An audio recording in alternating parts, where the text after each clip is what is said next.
యేసుక్రీస్తు నామములో మీ అందరికీ శుభములు తెలియపరుస్తున్నాను. మీరందరూ బాగున్నారా? మీరు బాగుంటారని ప్రభునందు విశ్వసిస్తున్నాను.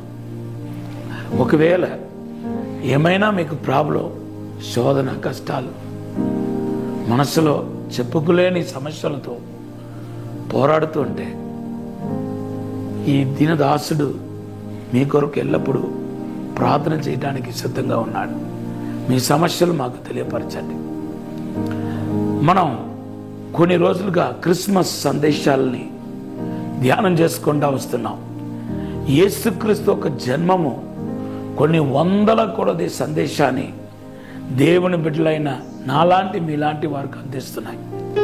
వాటిలో ఒకటి ఈరోజు మీతో మాట్లాడాలని ఆశపడుతున్నాను. లూకాసు వార్త 2వ అధ్యాయం 12వ వచనంలో యేసుక్రీస్తు ఛత్రములో స్థలము లేనందున ఆయన పశువుల పాకలో పరుండు పెట్టారని లూకాసు వార్త 2:12లో మనం చూస్తున్నాం.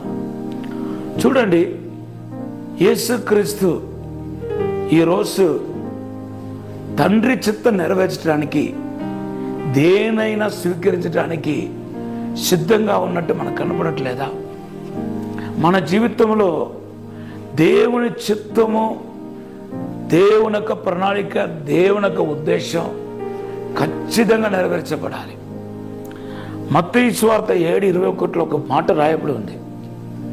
ప్రభువా ప్రభు అని పిలిచే ఏ ఒక్కడు పరలోక రాజ్యం వెళ్ళాడు, దేవుని చిత్తం చేసేవాడు మాత్రమే పరలోక రాజ్యం వెళ్తాడు.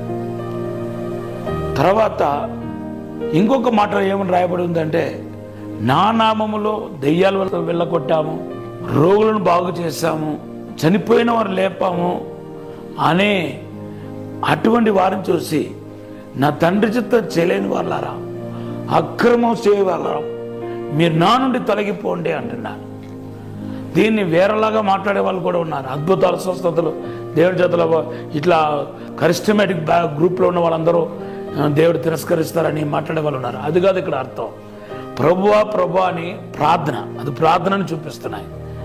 ప్రార్థన చేసేవాడు, అద్భుతాలు, స్వస్థత, మహత్కార్యాలు చేసి బలంగా వాడబడేవాడు దేవుని చిత్తం చేయాలి.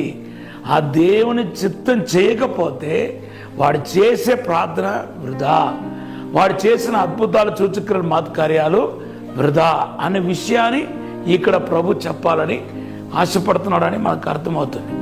కాబట్టి దేవుని చిత్తం నీ జీవితంలో నెరవేర్చబడటానికి, దేవుని యొక్క ఉద్దేశం మీ జీవితంలో నెరవేర్చబడటానికి, దేవుని యొక్క ప్రణాళిక మీ జీవితంలో నెరవేర్చబడటానికి పశువుల పాక, మన యొక్క దయనీయ పరిస్థితి, మన యొక్క లేనితనం, పేదరికం, కష్టాలు, శ్రమలు అడ్డు రాకూడదనేది ఈరోజు క్రిస్మస్ ఒక సందేశమై ఉంది. ఏది ఏమైనా 600 మన దేవుని చిత్తం చేయాలి.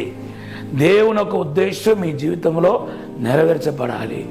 దేవుని చిత్తం జరగటానికి మీరు ఏమైనా, దేనైనా, ఎలాగైనా విడిచిపెట్టడానికి మీరు సిద్ధపడాలి.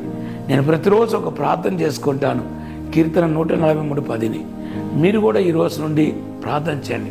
అది దేవుని చిత్తం చేయటానికి చేయబడుతున్న ప్రార్థన. ప్రభు మీ అందరి జీవితంలో దేవుని చిత్తం జరగలాగా సహాయం చేయనగాక. ఆమేన్. ఈ సమయంలో ఒక చిన్న ప్రార్థన చేస్తాను.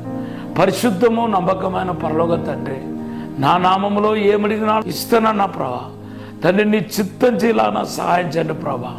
దుష్ట శక్తులను యేసు నామములో పారదోలమని అడుగుతున్నాను తండ్రి.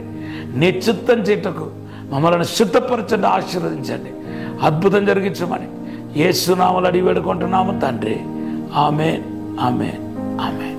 ప్రభు ఈ మాటను దీవించుగాక. ఈరోజు దేవుడు ఇచ్చిన వాగ్దానం యెషయా 61:4, మీ యొక్క కట్టిగా చీకటి ఈ రోజు కంప్లీట్గా తొలగిపోతున్నాయి. ఇది మీకు దేవుడు చెప్పమని చెప్పిన ప్రవచన వాక్. ప్రభు దీవించుగాక. ఆమేన్.